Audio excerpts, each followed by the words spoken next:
بسم الله الرحمن الرحيم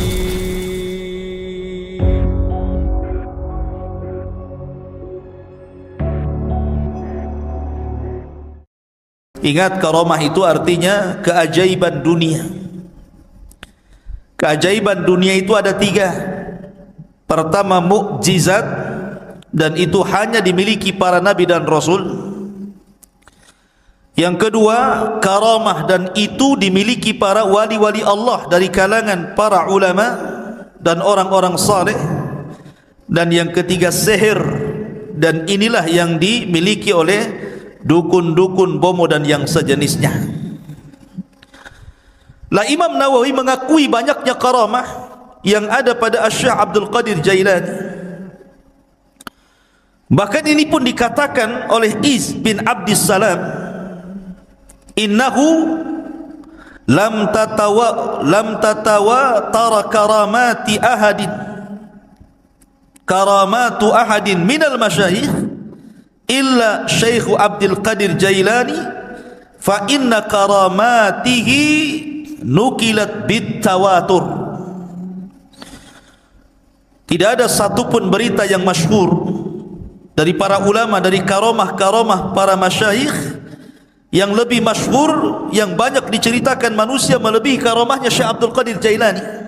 Itu pengakuan ulama besar Al-Iz bin Abdis Salam itu. Bahkan Imam Zahabi memuji luar biasa. Ingat, kalau sudah Imam Zahabi yang bicara, berarti orang ini bukan kaleng-kaleng. Orang ini orang betul. Ya. Kata Imam Zahabi rahimahullahu ta'ala ketika mensifati Syekh Abdul Qadir Jailani, dia mengatakan Asy-Syaikhul Imam Al-Alim Az-Zahid Al-Arif Al-Qudwatu Syekhul Islam Alamul Awliya Muhyiddin Abu Muhammad Abdul Qadir Ibn Abi Saleh Abdullah Al-Jailani rahimahullahu ta'ala. Kata Imam Zahabi, Abdul Qadir Jailani adalah seorang syekh, seorang imam, seorang alim, orangnya paling zuhud, paling cerdas, dan layak diikuti kehidupannya. Dan dia Syekhul Islam, dan dia memiliki alamat wali-wali Allah, Muhyiddin, penghidup agama. Kunyahnya Abu Muhammad Abdul Qadir Al-Jailani rahimahullahu ta'ala. Kemudian juga dikatakan oleh Al-Hafidh Ibnu Hajar Al-Asqalani, kana Syekh Abdul Qadir Jailani mutamassikan biqawanini syari'ati yad'u ilaiha ila akhir qawlihi Ibnu Hajar. Jadi Ibnu Hajar Al-Asqalani sampai mengatakan dia adalah Syekh Abdul Qadir Al-Jailani, orang yang paling berpegang dengan undang-undang syariat. Bahkan dikatakan oleh Al-Imam Ibnu Qudamah Al-Maqdisi, ma'ruf Ibnu Qudamah, dia mengatakan dakhalna bi Baghdad sanata 61 wa 500. Aku masuk ke Baghdad pada tahun 561 Hijriah. Fa idza Syekh Abdul Qadir Jailani biha intahat ilaiha biha ilman wa amalan wa halan wastiftaan. Ternyata semua ilmu orang-orang Baghdad, amalan orang-orang Baghdad, fatwa orang-orang Baghdad kembali kepada Syekh Abdul Qadir Jailani. Lihat pujian yang luar biasa. Bahkan Ibnu Katsir juga memuji beliau dan mengatakan kana fihi tazahhada katsir. Beliau adalah orang yang memiliki sifat zuhud yang banyak. Dan banyak lagi, tidak perlu saya bacakan pujian-pujiannya, nanti habis waktunya hanya untuk memuji beliau saja. Taib, kita masuk dalam beberapa kisah yang menakjubkan dari Al-Imam Abdul Qadir Al-Jailani rahimahullahu ta'ala. Syekh Abdul Qadir Jailani adalah orang yang sangat produktif, banyak karyanya. Di antaranya dia mengarang kitab Ighatsatul Arifin wa Ghayatu Minal Wasilin, kemudian Adabus Suluk, kemudian Tuhfatul Muttaqin, Wasabilul Arifin. Kemudian juga yang paling dikenal kitabnya adalah Gunyah li Talibi Tariqil Haq. Kemudian juga yang paling dikenal kitabnya adalah Futuhul Ghaibi. Kemudian juga Fathur Rabbani, Fathur Rabbani ma'ruf. Kemudian juga kitabnya At-Tariqu Ilallah. Dan banyak lagi kitab-kitab beliau. Artinya beliau memang produktif, banyak karyanya, luar biasa ya. Lah sebagaimana para ulama yang lainnya, ikhwatu fiddin muliakan Allah Azza wa Jalla, Syekh Abdul Qadir Jailani ini meninggal, ayahnya ketika baru meninggal, baru melahir beberapa bulan setelahnya ayahnya meninggal. Artinya Syekh Abdul Qadir Jailani ini yatim, dan yang mencetak dia menjadi ulama besar itu rupanya ibunya. Sering saya ulang-ulang, banyak para ulama dunia yang mencetak ulama siapa? Ibu-ibunya. Imam Syafi'i dicetak ibunya, Imam Ahmad yang cetak ibunya. Termasuk juga Syekh Abdul Qadir Jailani yang mencetak menjadi ulama besar adalah ibunya, karena dia terlahir yatim.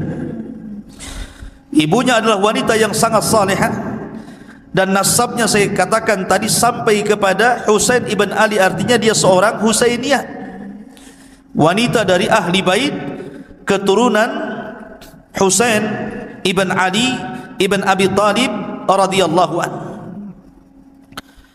Lah Syekh Abdul Qadir Jailani ini lahir di Jailan. Jailan ini kalau sekarang mungkin ada satu daerah di Iran. Di Iran ada tempat namanya Jailan. Maka Syekh Abdul Qadir Jailani dinisbahkan kepada daerah kelahirannya Jailan. Maka disebut Abdul Qadir Jailani, karena dia orang Jailan, dan Jailan itu satu kota kecil yang ada di Iran ketika itu. Dan itu bukan kota para ulama. Jailan itu bukan kota para ulama, sehingga Syekh Abdul Qadir Jailani tidak puas belajar di Jailan karena itu bukan kota para ulama. Maka sebagaimana umumnya para ulama, dia pun rihlah li talabul ilmi, berangkatlah dia dari Jailan menuju Baghdad. Dan Baghdad kala itu adalah kota para ulama. Terlahir ulama-ulama dunia, ma'ruf Baghdad itu ya. Tetapi sayang ketika diserang oleh Tatar, tentara Mongolia, maka tentara Tatar banyak membakar kitab-kitab para ulama sehingga banyak yang hilang sampai hari ini. Keganasan Mongolia ketika menyerang Tatar di zaman Syekhul Islam Ibn Taimiyah rahimahullahu ta'ala. Walaupun ketika Abdul Qadir Jailani hidup di zaman Khalifah Abbasiyah, dan ketika itu memang kondisinya sangat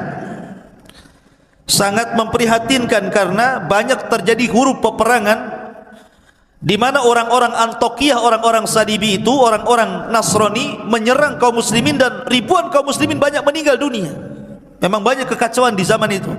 Tetapi walaupun demikian, Baghdad itu masih negara atau kota yang sangat dicintai para talabatul ilmi karena masih banyak ulama yang hidup di situ. Salah satunya adalah tujuan safarnya Syekh Abdul Qadir Al-Jailani rahimahullahu ta'ala ketika usianya 18 tahun. Kemudian dia safar dari Jailan menuju Baghdad, dan dia belajar di rantau selama 33 tahun baru pulang ya.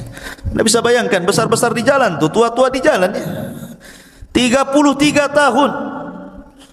Coba bayangkan, ini pondok Jabal Uhud nih, tiap minggu dijenguk, kadang-kadang minta pulang. Ini Syekh Abdul Qadir Jailani 33 tahun dia enggak dijenguk sama ibunya. Betul-betul setelah dia menguasai seluruh funun ilmu, baru dia pulang menjadi Syekh Baghdad, diakui keilmuannya. Makanya salah satu syarat talabul ilmi kata Imam Syafi'i, tuluz zaman, lamanya waktu. Karena ilmu itu bukan ta'ammul tapi ta'allum. Bukan ta'ammul, bukan dipikirkan tiba-tiba dapat ilmu yang disebut dengan laduni, bukan, tapi dengan cara belajar Salah satunya diperlukan tulus zaman, panjangnya waktu. Maka Syekh Abdul Qadir Jailani belajar 33 tahun, menguasai akidah, fikih, usul, mustalah, hadis, macam-macam dikuasai. Makanya kemudian tadi disebutkan oleh Imam Zahabi bahwa dia adalah Syekhul Islam, karena dia bidang semua ilmu syariat. Ma'asyiral muslimin, ada cerita yang menarik. Di sini mulai ceritanya nih.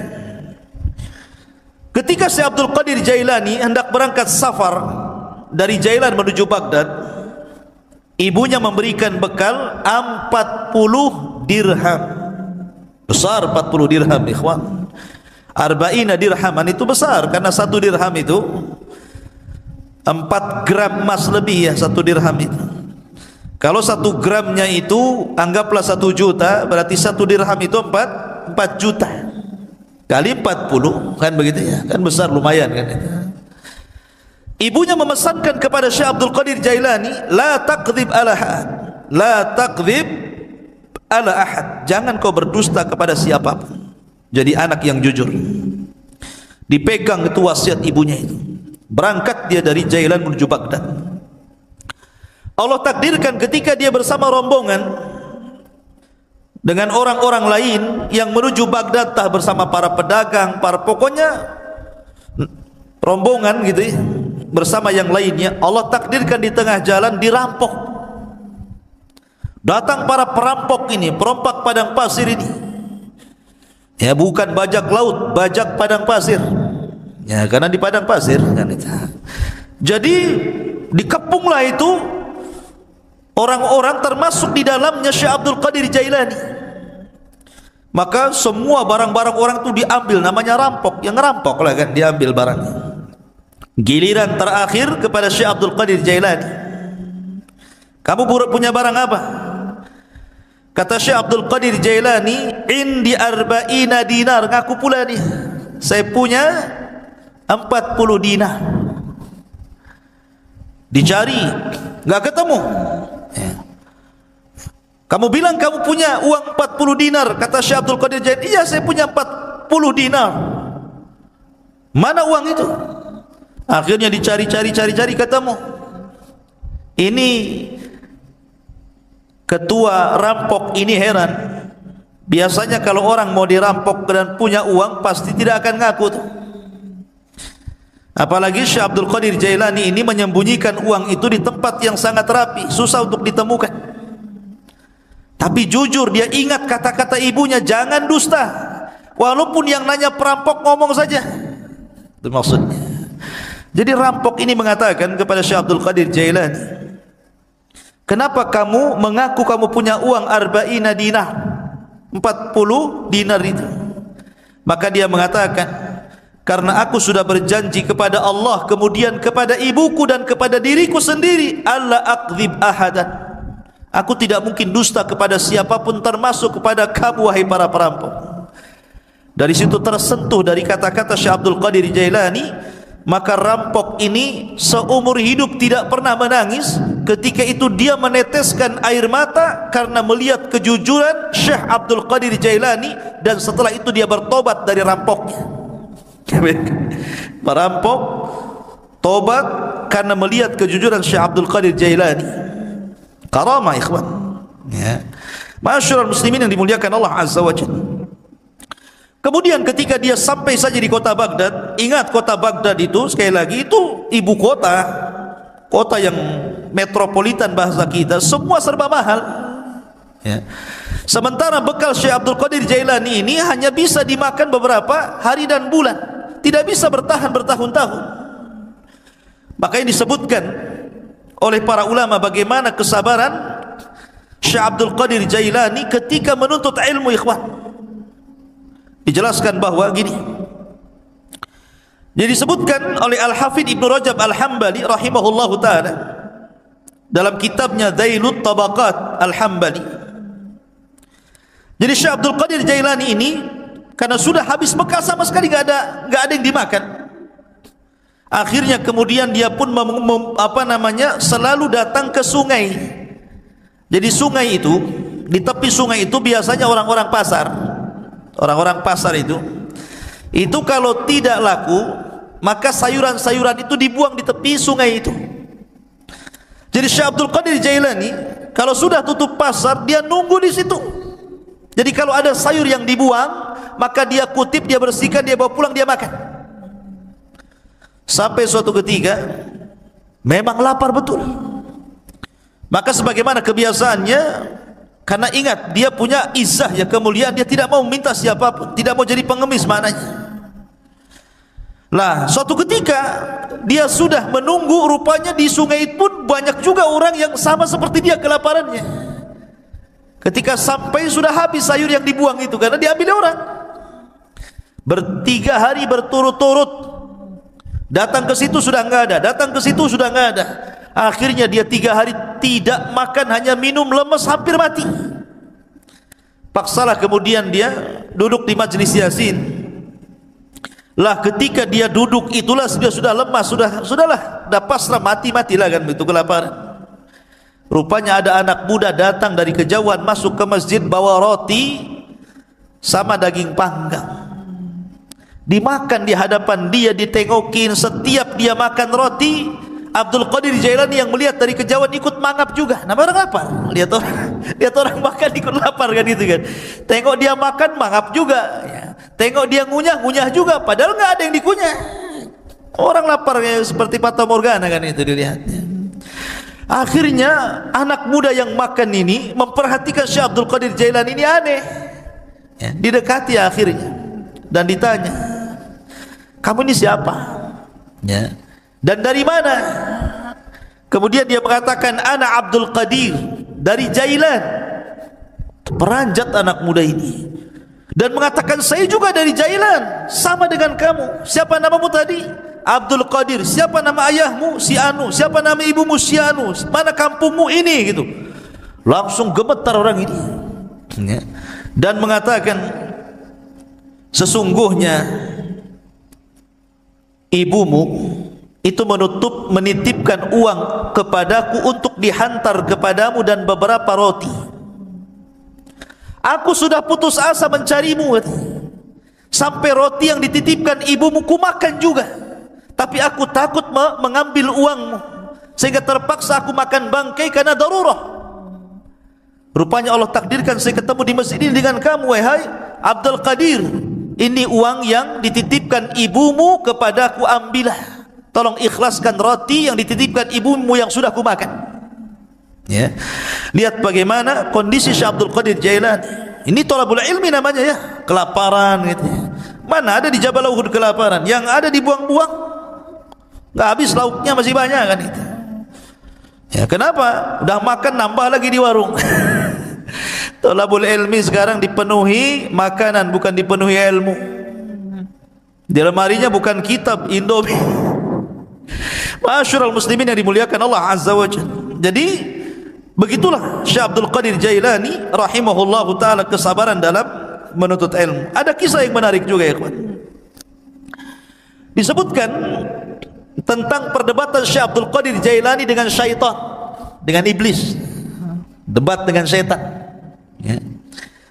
Dan itu disebutkan oleh Syekhul Islam Ibnu Taimiyah rahimahullahu taala, dan dikatakan oleh Syekh Shalih Al Fauzan hafizahullahu taala, ini menunjukkan bagaimana kecerdasan fikihnya Abdul Qadir Jailani. Sampai Syekh Shalih Al Fauzan hafizahullahu taala mengatakan, ini menunjukkan kecerdasan fikihnya Syekh Abdul Qadir Jailani ketika berbantah dengan syaitan. Bagaimana kisahnya? Dijelaskan, suatu ketika beliau mengatakan, saya sedang safar, dan ketika itu cuaca sangat panas sekali. Ala harri fi ba'dil asfar, panas sekali. Tiba-tiba ketika panas terik gitu kan, karena matahari memancar luar biasa, tiba-tiba ada awan. Awan itu menaungi kepalaku, menghalangi antara terik matahari dengan kepalaku. Dari situlah tiba-tiba dari awan hitam yang menaungi diriku, kata Syekh Abdul Qadir Jailani, nada munadin, tiba-tiba ada yang menyeru dari langit sana, ada yang menyeru dan mengatakan, ya Abdul Qadir, ana rabbuk, wahai Abdul Qadir Jailani, saya adalah Rabbmu. Maka Syekh Abdul Qadir Jailani rafa'a ra'sah, melihat ke langit dan mengatakan, Antallah la ilaha illahu, apakah engkau adalah Allah yang tidak ada sembahan berhak disembah kecuali Dia? Maka kemudian suara itu ada lagi di langit dan mengatakan, ana rabbuk, saya Tuhanmu, ana rabbuk, saya Tuhanmu. Syekh Abdul Qadir Jailani mendengarkan sampai akhirnya, setelah dia mengatakan ana rabbuk wa qad ahlaltu laka ma haramtu alaika ya Abdul Qadir, saya Tuhan wahai Abdul Qadir, aku telah halalkan yang sebelumnya kuharamkan kepadamu. Maknanya semua manusia haram melakukan ini, kau halal. Semua manusia haram memakan khamar, kau halal. Semua haram berzinah, kau halal. Pokoknya seperti itu. Tiba-tiba Syekh Abdul Qadir Jailani mendengar kata-kata, aku sudah menghalalkan kepadamu yang diharamkan aku kepada selainmu. Maka dia mengatakan, kadzabta ya aduwallah, kadzabta ya aduwallah, dusta engkau wahai musuh Allah. Bal anta syaitan, engkau bukan Tuhan, engkau adalah syaitan. Fatamazzaqat tilkas sahab, tiba-tiba awan hitam itu langsung berpecah, menyebar, ya.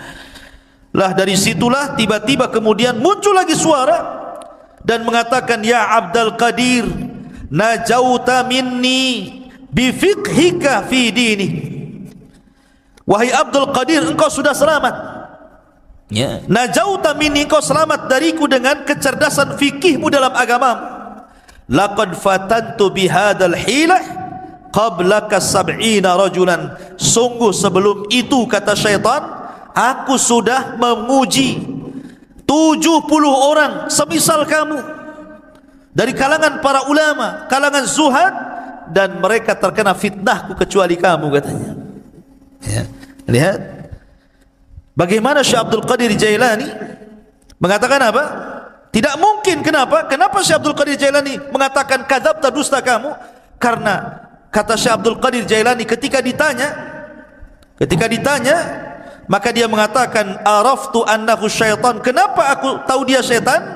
Karena ketika dia mengatakan aku halalkan kepadamu yang kuharamkan kepada selainmu, maka dia mengatakan, li anna ba'da Rasulillah sallallahu alaihi wasallam la tahlila wa la tahrim, tidak ada yang berhak menghalalkan dan tidak ada yang berhak mengharamkan setelah Nabi sallallahu alaihi wasallam. Bagaimana mungkin kalau kemudian dalam dunia tarekat, ya, di mana orang itu kalau sudah tingkatan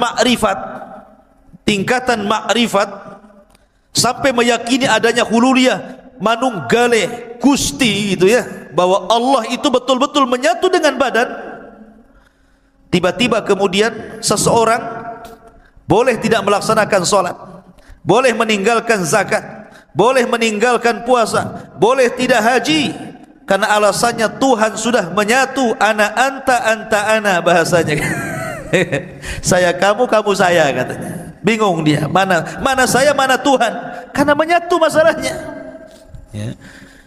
Makanya terkadang makin makrifat itu bukan makin baik, makin bejat, kan begitu. Karena dia meninggalkan solat, dia meninggalkan apapun. Ketika ditanya kenapa anda tidak solat, siapa bilang saya tidak solat? Bukankah Allah yang mengatakan, inna salata li dzikri, solat itu untuk mengingat diriku. Jadi kalau aku sudah ingat Allah, aku sudah solat, katanya, kan? Karena solat itu untuk mengingat diriku. Apalagi kemudian Allah berfirman, u'budullaha hatta ya'tiyakal yakin, sembahlah Allah sampai yakin. Aku sudah yakin, ngapain aku nyembah, katanya, kan? Nah, kan kacau nih kalau sudah Quran dipelintir-pelintir. Padahal yang dimaksud sembahlah Allah sampai yakin, maksudnya sampai ajal. Yakin di sini maknanya ajal, kata Imam Ibnu Katsir rahimahullahu taala dan ahli tafsir yang lainnya. Sembah Allah sampai mati, bukan sampai yakin. Artinya kalau sudah yakin tidak perlu sembah, gitu ya. Nah, itu kebelinger tuh. Ma'asyiral muslimin, jadi Syekh Abdul Qadir Jailani mengatakan apa? Dia mengatakan bahwa setelah Rasul tidak ada yang menghalalkan, tidak ada yang mengharamkan. Makanya dia mengatakan kepada syaitan, ya, kadzabta, dusta kamu. Enggak mungkin halal bagiku, haram bagi orang lain, atau sebaliknya, kan itu. Ma'asyiral muslimin yang dimuliakan Allah Azza wa Jalla, dari silah maka Syekhul Islam Ibnu Taimiyah rahimahullahu taala beliau memuji dua perkara dari sosok Syekh Abdul Qadir Jailani. Pertama, ketika Abdul Qadir Jailani membahas tentang takdir dan membantah penyimpangan dalam Qadariyah. Yang kedua, bagaimana ketika Abdul Qadir Jailani mendebat syaitan. Dari sini salah kata Imam Ibnu Taimiyah, aku sangat mengagumi Syekh Abdul Qadir Jailani sebagaimana disebutkan Imam Abdul Qayyim dalam kitabnya Madarijus Salikin fi iyyaka na'budu wa iyyaka nasta'in. Ma'asyiral muslimin yang dimuliakan Allah Subhanahu wa taala, Syekh Abdul Qadir Jailani walaupun dia sudah menjadi ulama besar, tapi dia dikenal keberaniannya, laumata laim, enggak peduli orang dia. Dia tidak takut kecuali kepada Allah. Syekh Abdul Qadir Jailani tidak takut siapapun, sampai kepada penguasa dia tidak takut. Ya. Dan dia suatu ketika salah satu Khalifah Abbasiyah itu bernadar, nadarnya seperti ini: saya akan beribadah kepada Allah di waktu di mana manusia tidak ada yang beribadah. Gimana caranya coba? Saya akan beribadah di waktu di mana tidak ada satupun manusia yang beribadah. Kira-kira kapan tuh? Mana bisa? Ya kan? Satu dunia ini manusia pasti ada yang beribadah kan begitu ya? Enggak di sini ya di sana, enggak di sana di sana kan gitu ya. Kapan waktunya coba? Mana kita tahu sampai bernadar seperti itu, saya akan beribadah di waktu manusia tidak ada yang beribadah. Mustahil. Ya. Karena setiap detik, setiap menit itu pasti ada orang beribadah di mana-mana. Entah di sini tidak ada, di sana ada, di sana tidak ada, di sana lagi ada. Di Indonesia tidak ada, di Mekah ada, di Mekah tidak ada, di Yaman ada, kan begitu. Sulit kita ini kemudian menentukan waktu di mana manusia tidak beribadah, dia beribadah. Akhirnya para ulama di zaman itu berkumpul memberikan fatwa bahwa khalifah harus bayar kafarah. Karena mustahil beribadah di waktu di mana manusia tidak beribadah. Khalifah harus bayar kafaratul yamin. Puasa 3 hari berturut-turut atau memberi makan 10 fakir miskin. Tiba-tiba Syekh Abdul Qadir Jailani mengatakan, tidak. Ya. Kamu harus tetap beribadah di mana manusia tidak ada satupun yang beribadah dengan ibadah yang sama dengan kamu. Kata Khalifah bingung, kenapa Syekh Abdul Qadir Jailani memfatwakan seperti itu? Yang lain mengatakan bayar kafarah, dia pula kau harus tetap melaksanakannya. Kata Khalifah, lalu ibadah apa itu?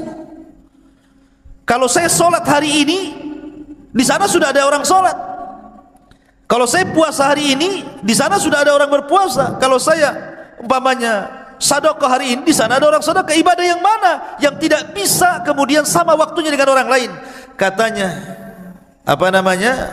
Syekh Abdul Qadir Jailani, kau harus berangkat ke Mekah, kau umroh.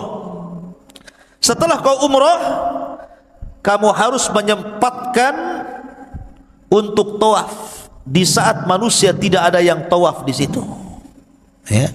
Akhirnya dia pun betul-betul umroh. Kemudian dia mendapatkan waktu di mana tidak ada satupun orang yang tawaf. Disitulah dia tawaf. Ya. Kalau kemarin pas ya Ka'bah lagi kosong corona ya, nggak ada orang tawaf gitu ya. Ya.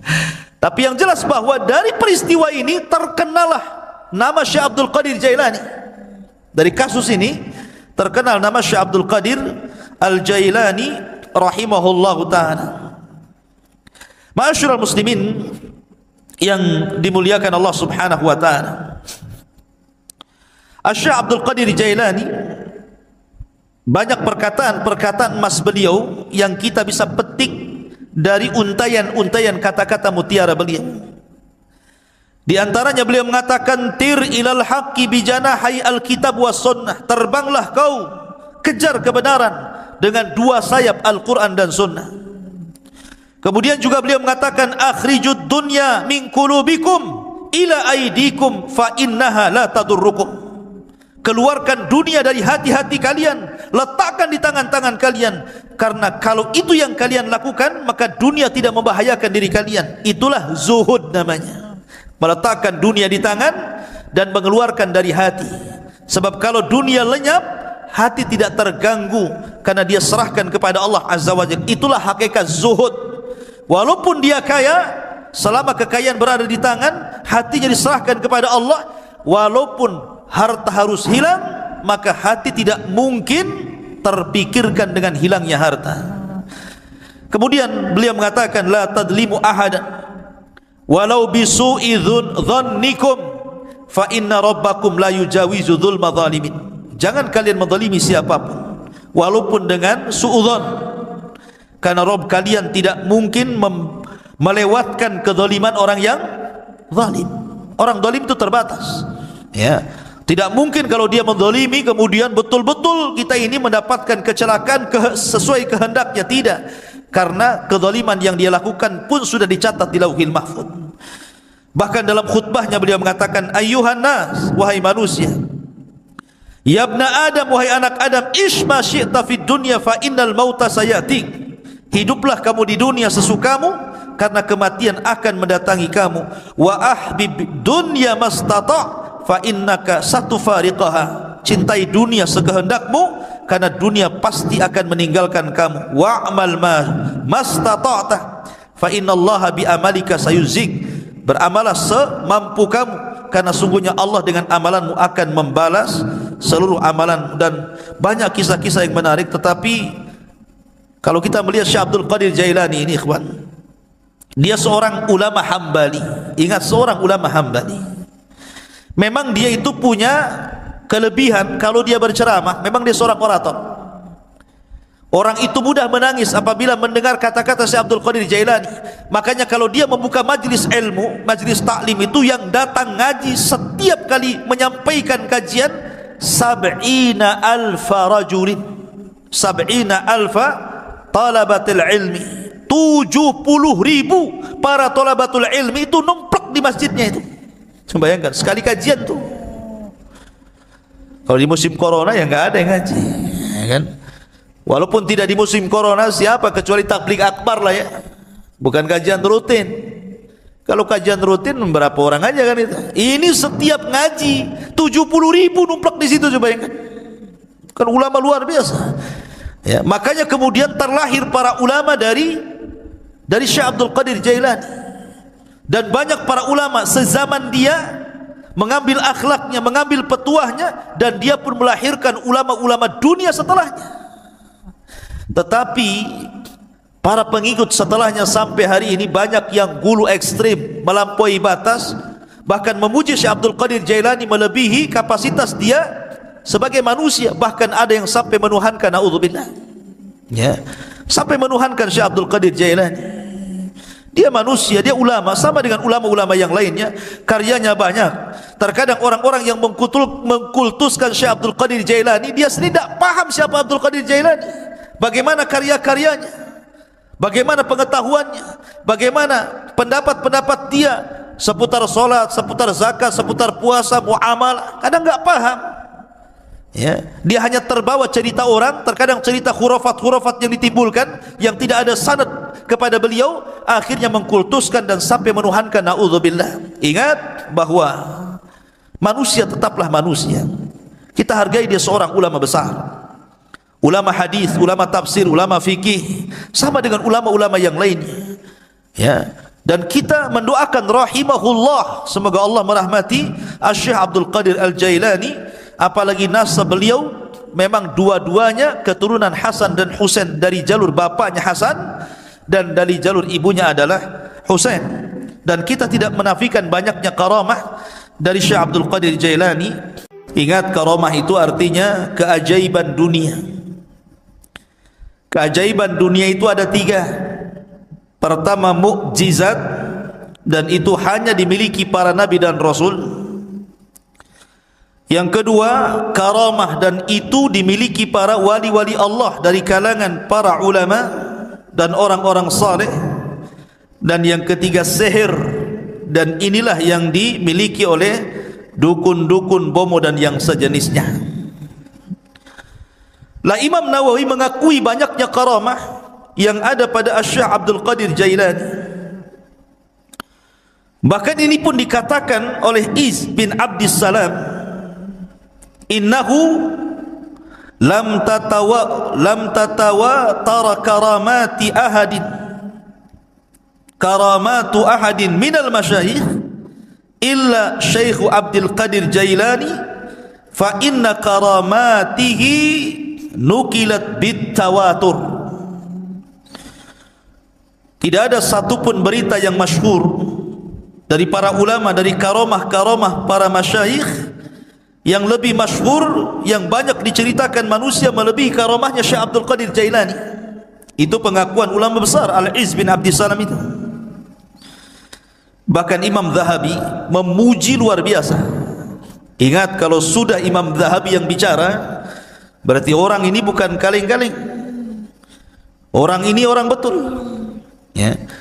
Kata Imam Zahabi rahimahullahu ta'ala ketika mensifati Syekh Abdul Qadir Jailani, dia mengatakan Asy-Syaikhul Imam Al-Alim Az-Zahid Al-Arif Al-Qudwatu Syekhul Islam Alamul Awliya Muhyiddin Abu Muhammad Abdul Qadir Ibn Abi Saleh Abdullah Al-Jailani rahimahullahu ta'ala. Kata Imam Zahabi, Abdul Qadir Jailani adalah seorang syekh, seorang imam, seorang alim, orangnya paling zuhud, paling cerdas dan layak diikuti kehidupannya. Dan dia Syekhul Islam, dan dia memiliki alamat wali-wali Allah, Muhyiddin, penghidup agama. Kunyahnya Abu Muhammad Abdul Qadir Al-Jailani rahimahullahu ta'ala.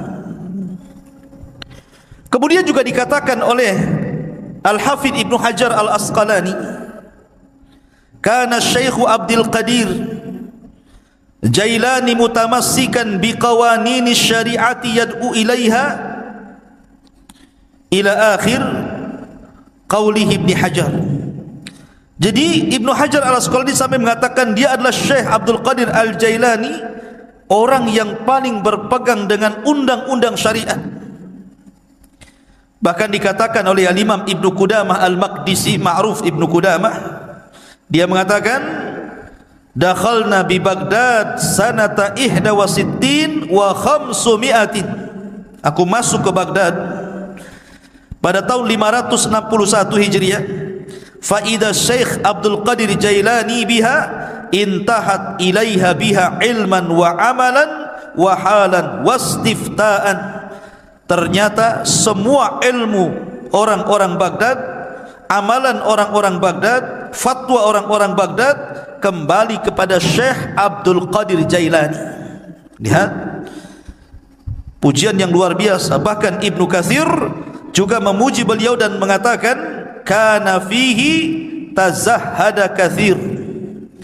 Beliau adalah orang yang memiliki sifat zuhud yang banyak. Dan banyak lagi tidak perlu saya bacakan pujian-pujiannya, nanti habis waktunya hanya untuk memuji beliau saja.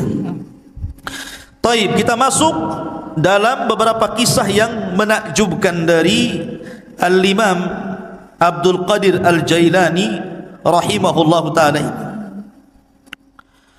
Syekh Abdul Qadir Jailani adalah orang yang sangat produktif, banyak karyanya.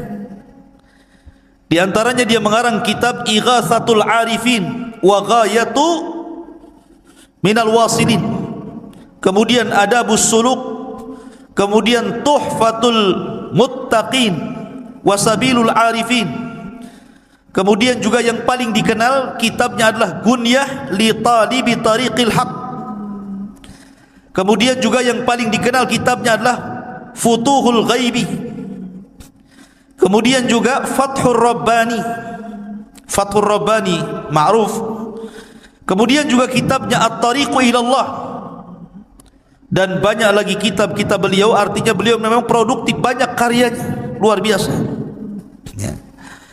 Lah sebagaimana para ulama yang lainnya, ikhwatu fiddin muliakan Allah azza wa jalla, Syekh Abdul Qadir Jailani ini meninggal, ayahnya ketika baru meninggal, baru melahir, beberapa bulan setelahnya ayahnya meninggal. Artinya Syekh Abdul Qadir Jailani ini yatim, dan yang mencetak dia menjadi ulama besar itu rupanya ibunya. Sering saya ulang-ulang, banyak para ulama dunia yang mencetak ulama siapa? Ibu-ibunya. Imam Syafi'i dicetak ibunya, Imam Ahmad yang cetak ibunya, termasuk juga Syekh Abdul Qadir Jailani yang mencetak menjadi ulama besar adalah ibunya, karena dia terlahir yatim. Ibunya adalah wanita yang sangat salihah, dan nasabnya saya katakan tadi sampai kepada Husain ibn Ali, artinya dia seorang Husainiyah, wanita dari ahli bait, keturunan Husain ibn Ali ibn Abi Talib radhiyallahu anhu. Lah, Syekh Abdul Qadir Jailani ini lahir di Jailan. Jailan ini kalau sekarang mungkin ada satu daerah di Iran. Di Iran ada tempat namanya Jailan. Maka Syekh Abdul Qadir Jailani dinisbahkan kepada daerah kelahirannya Jailan. Maka disebut Abdul Qadir Jailani karena dia orang Jailan, dan Jailan itu satu kota kecil yang ada di Iran ketika itu. Dan itu bukan kota para ulama. Jailan itu bukan kota para ulama, sehingga Syekh Abdul Qadir Jailani tidak puas belajar di Jailan karena itu bukan kota para ulama. Maka sebagaimana umumnya para ulama, dia pun rihlah li talabul ilmi, berangkatlah dia dari Jailan menuju Baghdad. Dan Baghdad kala itu adalah kota para ulama. Terlahir ulama-ulama dunia, ma'ruf Baghdad itu. Ya. Tetapi sayang ketika diserang oleh Tatar, tentara Mongolia, maka tentara Tatar banyak membakar kitab-kitab para ulama sehingga banyak yang hilang sampai hari ini. Keganasan Mongolia ketika menyerang Tatar di zaman Syekhul Islam Ibnu Taimiyah rahimahullahu taala. Walaupun ketika Abdul Qadir Jailani hidup di zaman Khalifah Abbasiyah, dan ketika itu memang kondisinya sangat memprihatinkan karena banyak terjadi huru peperangan di mana orang-orang Antokiyah, orang-orang Sadibi itu, orang-orang Nasrani menyerang kaum muslimin dan ribuan kaum muslimin banyak meninggal dunia. Memang banyak kekacauan di zaman itu. Tetapi walaupun demikian, Baghdad itu masih negara atau kota yang sangat dicintai para thalabatul ilmi karena masih banyak ulama yang hidup di situ. Salah satunya adalah tujuan safarnya Syekh Abdul Qadir Al-Jailani rahimahullahu taala ketika usianya 18 tahun, kemudian dia safar dari Jailan menuju Baghdad, dan dia belajar di rantau selama 33 tahun baru pulang. Ya. Anda bisa bayangkan, besar-besar di jalan tuh, tua-tua di jalan ya. 33 tahun. Coba bayangkan, ini pondok Jabal Uhud nih, tiap minggu dijenguk. Kadang-kadang minta pulang. Ini Syekh Abdul Qadir Jailani 33 tahun dia enggak dijenguk sama ibunya. Betul-betul setelah dia menguasai seluruh funun ilmu, baru dia pulang menjadi Syekh Baghdad. Diakui keilmuannya. Makanya salah satu syarat talabul ilmi kata Imam Syafi'i, tuluz zaman, lamanya waktu. Karena ilmu itu bukan ta'ammul tapi ta'allum. Bukan ta'ammul, bukan dipikirkan tiba-tiba dapat ilmu yang disebut dengan laduni, bukan, tapi dengan cara belajar. Salah satunya diperlukan tuluz zaman, panjangnya waktu. Maka Syekh Abdul Qadir Jailani belajar 33 tahun, menguasai akidah, fikih, usul, mustalah, hadis, macam-macam dikuasai. Makanya kemudian tadi disebutkan oleh Imam Zahabi bahwa dia adalah Syekhul Islam karena dia bidang semua ilmu syariat. Ma'asyiral muslimin, ada cerita yang menarik. Di sini mulai ceritanya nih. Ketika Syekh Abdul Qadir Jailani hendak berangkat safar dari Jailan menuju Baghdad, ibunya memberikan bekal 40 dirham. Besar 40 dirham, ikhwan. Arba'ina dirhaman itu besar, karena satu dirham itu 4 gram emas lebih ya, satu dirham itu. Kalau 1 gramnya itu anggaplah 1 juta, berarti 1 dirham itu 4 juta kali 40, kan begitu ya, kan besar lumayan kan. Ibunya memesankan kepada Syekh Abdul Qadir Jailani, la taqdzib ala ahad, la taqdzib ala ahad, jangan kau berdusta kepada siapapun. Jadi anak yang jujur. Dipegang itu wasiat ibunya itu. Berangkat dia dari Jailan menuju Baghdad. Allah takdirkan ketika dia bersama rombongan dengan orang-orang lain yang menuju Baghdad, tah bersama para pedagang, para pokoknya rombongan gitu ya, bersama yang lainnya, Allah takdirkan di tengah jalan dirampok. Datang para perampok ini, perompak padang pasir ini. Ya, bukan bajak laut, bajak padang pasir. Ya, karena di padang pasir kan itu. Jadi dikepunglah itu orang-orang, termasuk di dalamnya Syekh Abdul Qadir Jailani. Maka semua barang-barang orang itu diambil, namanya rampok. Yang ngerampok lah kan, diambil barangnya. Giliran terakhir kepada Syekh Abdul Qadir Jailani. Kamu punya barang apa? Kata Syekh Abdul Qadir Jailani, indi arba'ina dinar. Ngaku pula dia, saya punya 40 dinar. Dicari, enggak ketemu. Ya. Kamu bilang kamu punya uang 40 dinar. Kata Syekh Abdul Qadir Jailani, iya saya punya 40 dinar. Mana uang itu? Akhirnya dicari, ketemu. Ini ketua rampok ini heran. Biasanya kalau orang mau dirampok dan punya uang, pasti tidak akan ngaku tuh. Apalagi Syekh Abdul Qadir Jailani ini menyembunyikan uang itu di tempat yang sangat rapi, susah untuk ditemukan. Tapi jujur dia ingat kata-kata ibunya, jangan dusta. Walaupun yang nanya perampok ngomong saja. Itu maksudnya. Jadi rampok ini mengatakan kepada Syekh Abdul Qadir Jailani, kenapa kamu mengaku kamu punya uang arba'ina dinar, 40 dinar itu? Maka dia mengatakan, karena aku sudah berjanji kepada Allah, kemudian kepada ibuku dan kepada diriku sendiri, alla aqdzib ahadan, aku tidak mungkin dusta kepada siapapun, termasuk kepada kamu wahai para perampok. Dari situ tersentuh dari kata-kata Syekh Abdul Qadir Jailani. Maka rampok ini seumur hidup tidak pernah menangis. Ketika itu dia meneteskan air mata karena melihat kejujuran Syekh Abdul Qadir Jailani, dan setelah itu dia bertobat dari rampoknya. Perampok tobat karena melihat kejujuran Syekh Abdul Qadir Jailani. Karamah ikhwan. Ya. Masyarul muslimin yang dimuliakan Allah Azza wa Jalla. Kemudian ketika dia sampai saja di kota Baghdad, ingat kota Baghdad itu sekali lagi itu ibu kota, kota yang metropolitan bahasa kita, semua serba mahal. Ya. Sementara bekal Syekh Abdul Qadir Jailani ini hanya bisa dimakan beberapa hari dan bulan, tidak bisa bertahan bertahun-tahun. Makanya disebutkan oleh para ulama bagaimana kesabaran Syekh Abdul Qadir Jailani ketika menuntut ilmu ikhwan. Dijelaskan bahwa gini. Jadi disebutkan oleh Al-Hafidh Ibnu Rajab Al-Hambali rahimahullahu taala dalam kitabnya Dzailut Tabaqat Al-Hambali. Jadi Syekh Abdul Qadir Jailani ini karena sudah habis bekal sama sekali, enggak ada yang dimakan. Akhirnya kemudian dia pun selalu datang ke sungai. Jadi sungai itu, di tepi sungai itu biasanya orang-orang pasar. Orang-orang pasar itu kalau tidak laku, maka sayuran-sayuran itu dibuang di tepi sungai itu.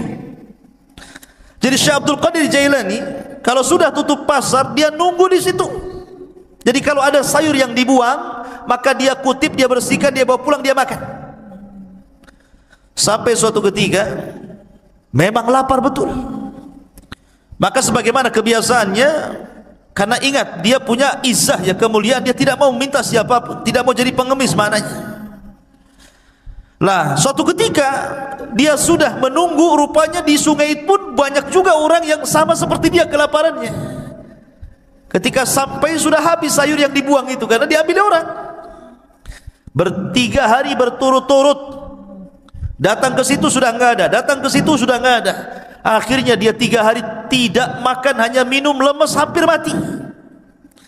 Paksalah kemudian dia duduk di majlis Yasin. Lah ketika dia duduk itulah dia sudah lemas, sudahlah, dah pasrah, matilah kan begitu kelaparan. Rupanya ada anak muda datang dari kejauhan masuk ke masjid bawa roti sama daging panggang. Dimakan di hadapan dia, ditengokin. Setiap dia makan roti, Abdul Qadir Jailani yang melihat dari kejauhan ikut mangap juga. Nama orang lapar. Lihat orang makan ikut lapar kan gitu kan. Tengok dia makan mangap juga. Ya. Tengok dia ngunyah juga. Padahal nggak ada yang dikunyah. Orang lapar ya, seperti Fata Morgana kan itu dilihatnya. Akhirnya anak muda yang makan ini memperhatikan Syekh Abdul Qadir Jailani ini aneh.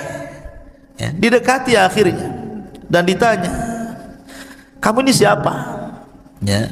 Dan dari mana? Kemudian dia mengatakan, ana Abdul Qadir dari Jailan. Peranjat anak muda ini dan mengatakan, saya juga dari Jailan, sama dengan kamu. Siapa namamu tadi? Abdul Qadir. Siapa nama ayahmu? Si Anu. Siapa nama ibumu? Si Anu. Mana kampungmu ini? Gitu. Langsung gemetar orang ini. Ya. Dan mengatakan, sesungguhnya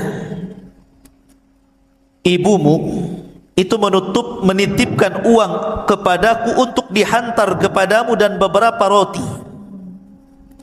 Aku sudah putus asa mencarimu, sampai roti yang dititipkan ibumu ku makan juga, tapi aku takut mengambil uangmu, sehingga terpaksa aku makan bangkai karena darurah.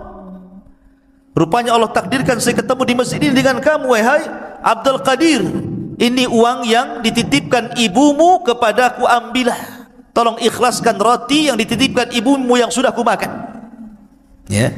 Lihat bagaimana kondisi Syekh Abdul Qadir Jailani. Ini thalabul ilmi namanya ya, kelaparan gitu. Mana ada di Jabal Uhud kelaparan, yang ada dibuang-buang. Enggak habis lauknya masih banyak kan itu. Ya, kenapa? Udah makan nambah lagi di warung. Thalabul ilmi sekarang dipenuhi makanan, bukan dipenuhi ilmu. Di lemarinya bukan kitab, Indomie. Ma'asyiral muslimin yang dimuliakan Allah Azza wa Jalla. Jadi begitulah Syekh Abdul Qadir Jailani rahimahullahu taala, kesabaran dalam menuntut ilmu. Ada kisah yang menarik juga ya kawan. Disebutkan tentang perdebatan Syekh Abdul Qadir Jailani dengan syaitan, dengan iblis. Debat dengan syaitan. Ya. Dan itu disebutkan oleh Syekhul Islam Ibnu Taimiyah rahimahullahu taala dan dikatakan oleh Syekh Shalih Al Fauzan hafizahullahu taala, ini menunjukkan bagaimana kecerdasan fikihnya Abdul Qadir Jailani. Sampai Syekh Shalih Al Fauzan hafizahullahu taala mengatakan, ini menunjukkan kecerdasan fikihnya Syekh Abdul Qadir Jailani ketika berbantah dengan syaitan. Bagaimana kisahnya? Dijelaskan suatu ketika beliau mengatakan, saya sedang safar dan ketika itu cuaca sangat panas sekali, ala harri fi ba'dil asfar, panas sekali. Tiba-tiba ketika panas terik gitu kan, karena matahari memancar luar biasa, tiba-tiba ada awan. Awan itu menaungi kepalaku, menghalangi antara terik matahari dengan kepalaku. Dari situlah tiba-tiba dari awan hitam yang menaungi diriku, kata Syekh Abdul Qadir Jailani, nada munadin, tiba-tiba ada yang menyeru dari langit sana, ada yang menyeru dan mengatakan, ya Abdul Qadir, ana rabbuk. Wahai Abdul Qadir Jailani, saya adalah Rabbmu. Maka Syekh Abdul Qadir Jailani rafa'a ra'sah, melihat ke langit dan mengatakan, antallah la ilaha illahu, apakah engkau adalah Allah yang tidak ada sembahan berhak disembah kecuali Dia? Maka kemudian suara itu ada lagi di langit dan mengatakan, ana rabbuk, saya Tuhanmu. Ana rabbuk, saya Tuhanmu. Syekh Abdul Qadir Jailani mendengarkan sampai akhirnya, setelah dia mengatakan ana rabbuk, wa qad ahlaltu laka ma haramtu alaika ya Abdul Qadir. Saya Tuhan wahai Abdul Qadir, aku telah halalkan yang sebelumnya kuharamkan kepadamu. Maknanya semua manusia haram melakukan ini, kau halal. Semua manusia haram memakan khamar, kau halal. Semua haram berzinah, kau halal. Pokoknya seperti itu. Tiba-tiba Syekh Abdul Qadir Jailani mendengar kata-kata, aku sudah menghalalkan kepadamu yang diharamkan aku kepada selainmu. Maka dia mengatakan, kadzabta ya aduwallah, kadzabta ya aduwallah, dusta engkau wahai musuh Allah, bal anta syaitan, engkau bukan Tuhan, engkau adalah syaitan. Fatamazzaqat tilkas sahab, tiba-tiba awan hitam itu langsung berpecah, menyebar, ya. Lah dari situlah tiba-tiba kemudian muncul lagi suara dan mengatakan, ya Abdul Qadir, najauta minni bifiqhika fi dini. Wahai Abdul Qadir, engkau sudah selamat, ya. Najauta minni, engkau selamat dariku dengan kecerdasan fikihmu dalam agamamu. Laqad fatantu bihadzal hilah qablaka 70 rajulan. Sungguh sebelum itu, kata syaitan, aku sudah menguji 70 orang semisal kamu dari kalangan para ulama, kalangan zuhad, dan mereka terkena fitnahku kecuali kamu, katanya, ya. Lihat bagaimana Syekh Abdul Qadir Jailani mengatakan apa? Tidak mungkin. Kenapa? Kenapa Syekh Abdul Qadir Jailani mengatakan kadzabta, dusta kamu? Karena kata Syekh Abdul Qadir Jailani, ketika ditanya, maka dia mengatakan, araftu annahu syaitan. Kenapa aku tahu dia syaitan? Karena ketika dia mengatakan, aku halalkan kepadamu yang kuharamkan kepada selainmu, maka dia mengatakan, li anna ba'da Rasulillah sallallahu alaihi wasallam la tahlila wa la tahrim. Tidak ada yang berhak menghalalkan dan tidak ada yang berhak mengharamkan setelah Nabi sallallahu alaihi wasallam. Bagaimana mungkin kalau kemudian dalam dunia tarekat, ya, di mana orang itu kalau sudah tingkatan makrifat sampai meyakini adanya hululiyah, manunggale gusti, gitu ya, bahwa Allah itu betul-betul menyatu dengan badan. Tiba-tiba kemudian seseorang boleh tidak melaksanakan sholat, boleh meninggalkan zakat, boleh meninggalkan puasa, boleh tidak haji, karena alasannya Tuhan sudah menyatu. Ana anta, anta ana, bahasanya. Saya kamu, kamu saya, katanya. Bingung dia, mana saya, mana Tuhan, karena menyatu masalahnya, ya. Makanya terkadang makin makrifat itu bukan makin baik, makin bejat, kan begitu. Karena dia meninggalkan sholat, dia meninggalkan apapun. Ketika ditanya, kenapa anda tidak sholat? Siapa bilang saya tidak sholat? Bukankah Allah yang mengatakan, innas salata li dzikri, sholat itu untuk mengingat diriku. Jadi kalau aku sudah ingat Allah, aku sudah sholat, katanya, kan? Karena sholat itu untuk mengingat diriku. Apalagi kemudian Allah berfirman, u'budullaha hatta ya'tiyakal yakin, sembahlah Allah sampai yakin. Aku sudah yakin, ngapain aku nyembah, katanya, kan? Nah, kan kacau nih kalau sudah Quran dipelintir-pelintir.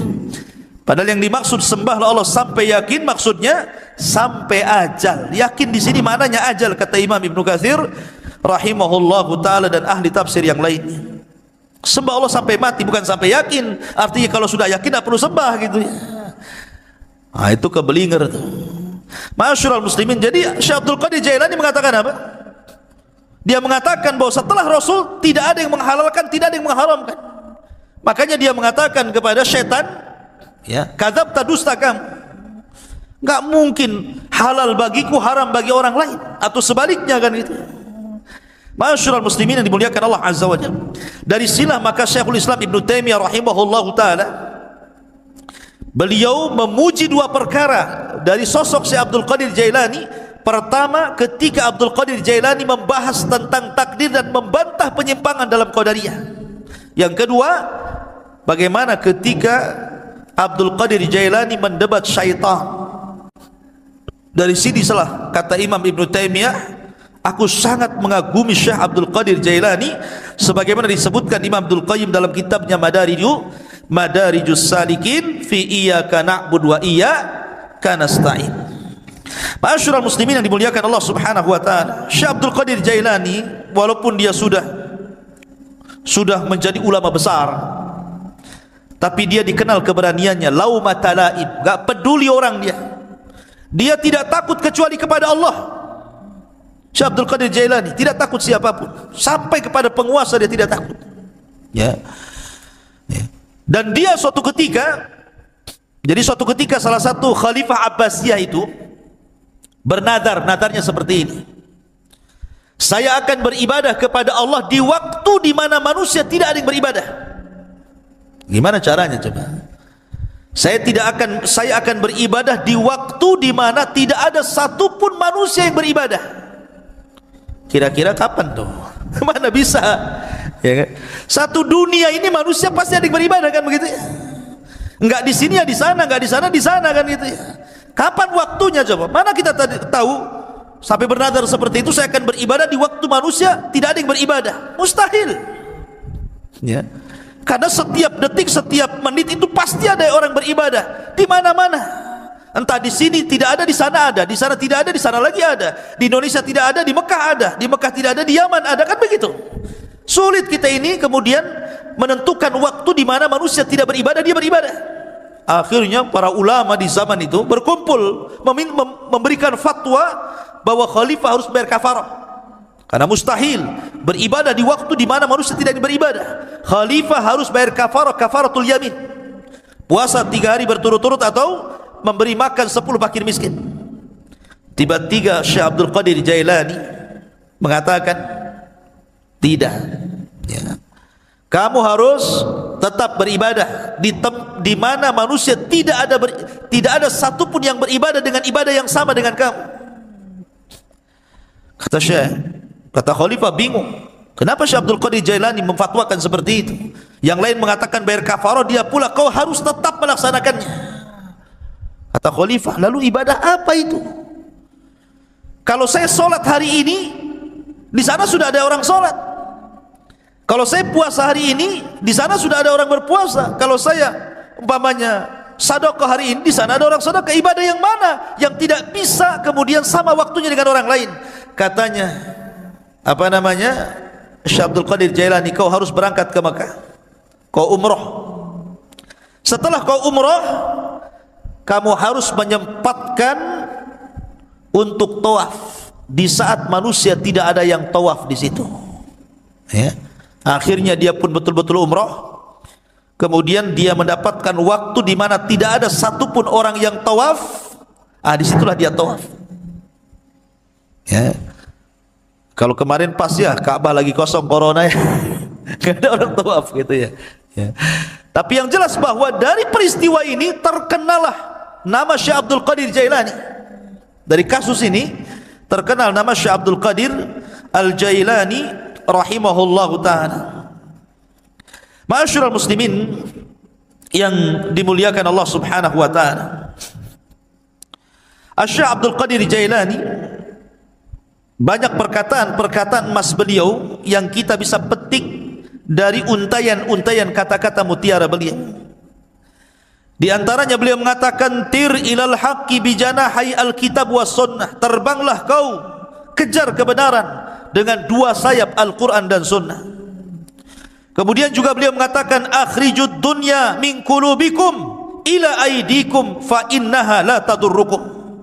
Keluarkan dunia dari hati-hati kalian, letakkan di tangan-tangan kalian, karena kalau itu yang kalian lakukan maka dunia tidak membahayakan diri kalian. Itulah zuhud namanya, meletakkan dunia di tangan dan mengeluarkan dari hati. Sebab kalau dunia lenyap, hati tidak terganggu karena dia serahkan kepada Allah Azza wa Jalla. Itulah hakikat zuhud. Walaupun dia kaya, selama kekayaan berada di tangan, hatinya diserahkan kepada Allah. Walaupun harta harus hilang, maka hati tidak mungkin terpikirkan dengan hilangnya harta. Kemudian beliau mengatakan, la tadlimu ahadan walau bisu'i dhannikum fa inna rabbakum la yujawizu dzulma zalimin.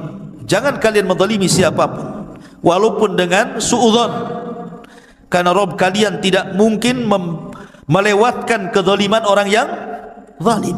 Orang zalim itu terbatas. Ya, tidak mungkin kalau dia menzalimi kemudian betul-betul kita ini mendapatkan kecelakaan sesuai kehendaknya. Tidak, karena kezaliman yang dia lakukan pun sudah dicatat di Lauhil Mahfuz. Bahkan dalam khutbahnya beliau mengatakan, ayyuhan nas, wahai manusia, ya ibna Adam, wahai anak Adam, ish ma syi'ta fid dunya fa innal mauta sayatik. Hiduplah kamu di dunia sesukamu, karena kematian akan mendatangi kamu.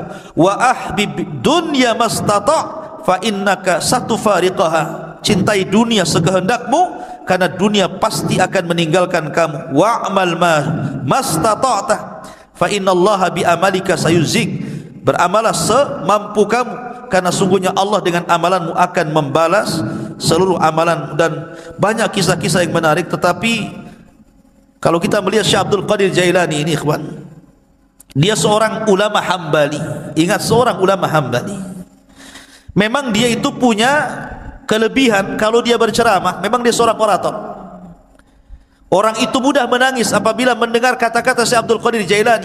Makanya kalau dia membuka majlis ilmu, majlis taklim itu, yang datang ngaji setiap kali menyampaikan kajian 70.000 rajulin, 70.000 talabatul ilmi, 70.000 para talabatul ilmi itu numplek di masjidnya itu.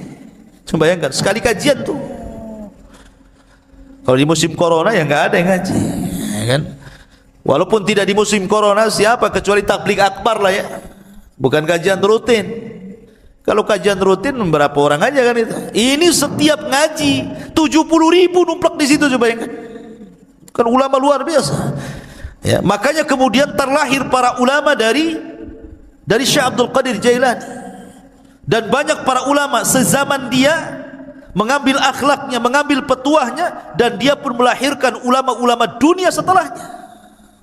Tetapi para pengikut setelahnya sampai hari ini banyak yang gulu ekstrim, melampaui batas, bahkan memuji Syekh Abdul Qadir Jailani melebihi kapasitas dia sebagai manusia. Bahkan ada yang sampai menuhankan, naudzubillah, ya, sampai menuhankan Syekh Abdul Qadir Jailani.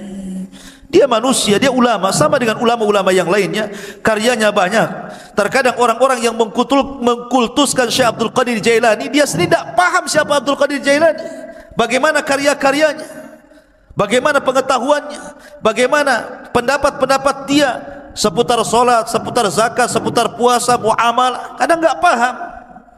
Ya, dia hanya terbawa cerita orang, terkadang cerita khurafat-khurafat yang ditimbulkan yang tidak ada sanad kepada beliau, akhirnya mengkultuskan dan sampai menuhankan, naudzubillah. Ingat bahwa manusia tetaplah manusia. Kita hargai dia seorang ulama besar, ulama hadis, ulama tafsir, ulama fikih, sama dengan ulama-ulama yang lainnya. Ya, dan kita mendoakan rahimahullah, semoga Allah merahmati Syekh Abdul Qadir Al-Jailani. Apalagi nasab beliau memang dua-duanya keturunan Hasan dan Husain, dari jalur bapaknya Hasan dan dari jalur ibunya adalah Husain. Dan kita tidak menafikan banyaknya karamah dari Syekh Abdul Qadir Jailani.